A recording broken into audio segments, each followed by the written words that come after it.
but the thought of having a dinner party for 20 people would make me crazy. But for my next guest, it's not just a job, it's a joy. She can plan a dream wedding, make a quick dinner that looks like it took days to prepare, bake the most fabulous pies, and even plan an unforgettable Christmas. And she can do all these things in the time it takes for me to introduce her. She's truly a trendsetter, and her new book, Gardening, tells you how to plan and plant the perfect garden. And if your garden dies, she can even tell you what to do with the dead flowers. That's how good she is. Please welcome Martha Stewart. Welcome to the show. You have obviously a lot of fans in this audience. How nice. And, you know, we all know that you cooking and decorating and gardening. Is there anything that you can't do just so that we can feel better? Please, something that you can't I'm not a very good parachutist. Good. We feel a lot better about that. Now, your new book is about gardening, but I was curious because it's fall now. Are you saying that you can really garden all year? Oh, absolutely. Gardening takes up a lot of time. And if it's your hobby, like it is mine, I spend a great deal of time doing things, puttering around in the garden and in the house, doing all kinds of things that are garden-related. Even in November? Oh, yes. Right now I'm planting bulbs, hundreds and hundreds of bulbs of all kinds, trying to avoid those deer. You know, we're planting daffodils because deer don't eat daffodils. Do you know that? No. Yeah. But they love tulips, and they love the crocuses, and they love the little, all those other little hyacinths, but they don't eat daffodils. So if you have a problem, plant daffodils. I did not know that. I wish I could have a garden with my busy schedule. I like to do things that are indoors. Can you show us something that you can do indoors? Oh, yeah. I have this wonderful potpourri mix over here that we can make. Oh, good. Let's go over and Great to use from the garden, and it's great to make for gifts. And if you're stumped this Christmas for what to give to the children's teacher, what to give to your friends, make potpourri. People love potpourri. Do you like them, audience? It smells so good up here. I wish you could smell. I'm going to send some of the smell out there to you. You'll smell it soon. You have a ton of things over here. These are not all flowers. No, there's lots of spice, and there are a lot of dried flowers and dried leaves. Anything that smells good, you save. And we're going to mix two different things. Start with all the different kinds of herbs, the small things. This is lavender. Now, where do you get this stuff? Well, lavender grows in your garden. Or if you don't grow this stuff, you can buy it from different dried flower suppliers. And some of the sources are in the book. Is it expensive? It's expensive? No. And when you buy it in quantity, it's very inexpensive. When you buy potpourri in the stores, you know how expensive it is now. What are these things? I step on these when I walk on the street. Aren't they beautiful? They're from a bush, and they're cenopods. And then these are rose hips, which I think are really pretty in potpourri. You want color, you want texture, you want smell, and you want just things to look really great. I didn't know rose hips look like Isn't that pretty? Those are dried rose hips, and oh, these are rose petals. These are so beautiful. Now, if you want to dry these yourself, if you have the flowers, because what if somebody gives you flowers and you want to dry them? Well, hang them upside down. Once your dozen roses from your boyfriend dies in the water, you know, they sort of tilt over. The boyfriend dies or the roses die? Oh, the roses die, okay. I've had a couple of relationships that went that way. Hang the roses, and the boyfriend, if you want, if he doesn't give you more roses, you hang them upside down to dry. And they just dry beautifully. Or if you have like a gas stove in your kitchen, you can just put them in a little tray next to the pilot light, and they dry. Oh, that's right. It's warm enough in the oven. Yeah, Do you use the leaves too, or just the petals of the flowers? Can you use the leaves? Well, it depends. If the leaves have a scent or any pretty color, you can use the leaves. But roses are best. Just the rose bud itself. What are these things you just put in here? The beige. Those great? What is that? This is it's orange peel. Oh, it smells great. And here's some more lemon peel. Look at this. Isn't that a beautiful color? You can do your own lemon peel. You just peel the lemon and dry it. And lemon verbena leaves. Here, you can mix this up with your fingers. Really? Yeah, just keep mixing that up. Oh, it smells great. Has anybody made this at home? Have you done potpourris? I tried one once. I cut up cinnamon sticks. And those give a great I saw some other spices there. You have cloves? Oh, I have cloves, and these are marigold flowers. What? Aren't they pretty? Do you have to? Can you mix anything you want? Are there any rules for this? Just things that are totally dry and again with a good smell. Just mix that up. Look how colorful that is. It's beautiful. If you want to make yours a little bit more colorful, add some of these dried coxcombs. Look. Oh wow. Those are so pretty. These are like. But there's nothing that doesn't go with it. You know how white wine goes with fish. You know that whole thing. Any things that you can't put together in these? Well, yes, there are things that I wouldn't put in here just because they probably wouldn't look good or smell good.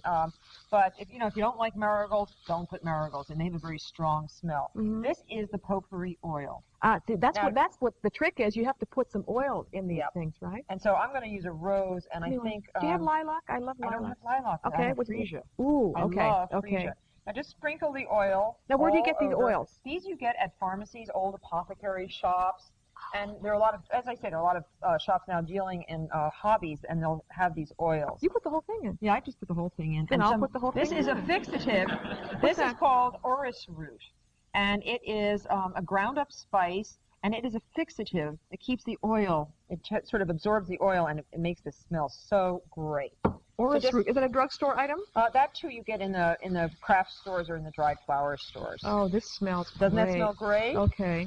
Now, does this have to sit for a while so that it kind of... Well, I like to pack it up in cellophane bags. These cellophane bags are great. They're clear, not plastic bags, because plastic, first of all, doesn't look nice, and you can't see through it so well. And this looks pretty as a gift. This is like a gift item. And just stuff it full and of... not plastic, huh? No. Okay.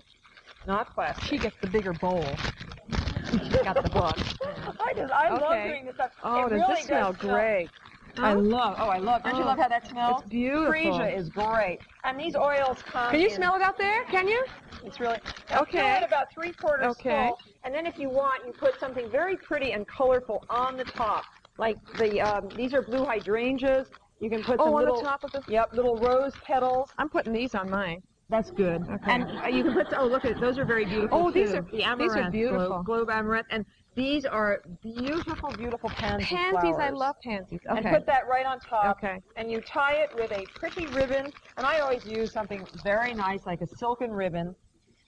And tie it, and you have the most gorgeous gift. I just think this is one of the nicest presents that you can make. And it is homemade, and it gives you a real sense of accomplishment to have done something like this. Don't you think? How come? So let's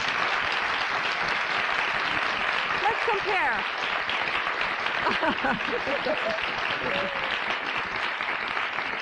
How come hers looks better than mine? It's not fair. It's not fair. We're back with Martha Stewart, who's been called Queen of the American Lifestyle. Do you like that title, Martha? Oh, that's great. I wish I were a queen. Then I wouldn't have to work so hard. How did you wind up doing this? You have this incredible career. How did it start? I'm so lucky, really. I don't know, Jenny. It's just that I stay home. I putter around in my garden. I putter around in the kitchen, and everybody loves what comes out of those places. And of course, I do write books, and I have my own magazine now, and it's really a lot of fun. I feel very productive. Well, yeah, you are very productive. I'd be scared to death to go to your house if you do entertain, right? Oh, I love to. Is it intimidating to other people? I don't think so anymore. I think people understand that that's what I do, and I think people really love to come to the parties, and they love to have dinner. And now I'm actually even getting invited out to dinner. That was my thing. Yeah, that's what I was wondering about. You do get invited because. Oh yes, I'm so pleased. For a while I didn't. It was like a dry spell there, sure. And saying I'm not going to invite her to my house. But actually now people understand that I even like hot dogs. Sauerkraut. Oh, good. Is it like, sometimes if a doctor goes out, people are always asking him for medical advice. When you're out there, do people just always stop and ask you things? Yeah, but I don't mind because that's small talk anyway at dinner parties. See, what I do is what we all live. We do this every day. Give us some tips for entertaining, if you would. Oh, okay. Well, I think that the major problems that people have with entertaining are they try to be overambitious. When you're having a dinner party, you try to make everything that you ever wanted to make and be so complicated. Be organized about it. Choose a menu that's simple and nice and that you are very comfortable dealing with. And then, of course, be original as you can. And that is your own personal style. And I think that that's what attracts your friends. That's what appeals to your family. Who has questions? Right. Yeah. What's your question? Hi, Martha. Hi. I'm a little nervous.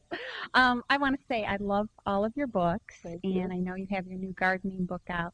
But I've read in the Chicago Tribune just recently that you have a new book that's to come out sometime even in the future about renovating your home. I just finished a book called Martha Stewart's New Old House.